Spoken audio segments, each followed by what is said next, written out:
Friends night பசிக்குது அப்படின்ட்டு வந்து சரி ஓகேன்ட்டு ஸ்விக்கியில் ஆர்டர் போட்டது தான் இது. ஒரு கோக்கு ஒரு பிரியாணி.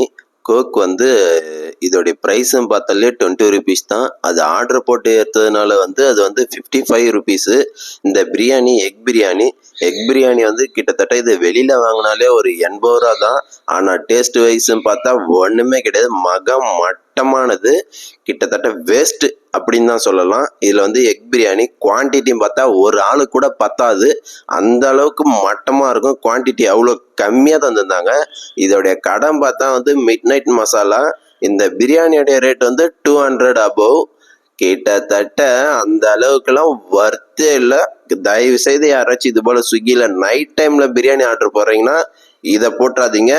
முடிஞ்சா உங்களால் நேராக போயிட்டு சாப்பிட்ருங்க. பாண்டியில் கூட நேரில் போயிட்டு சாப்பிட்ருங்க, பெஸ்ட்டு. அதுலேயும் போட்டால் இந்த இதில் மட்டும் போட்டுறாதீங்க, வேஸ்ட் ஆஃப் மணி. அந்த அளவுக்கு குவான்டிட்டியும் எதுவும் இல்லை, டேஸ்ட்டே இல்லை, வேஸ்ட். தேங்க்யூ.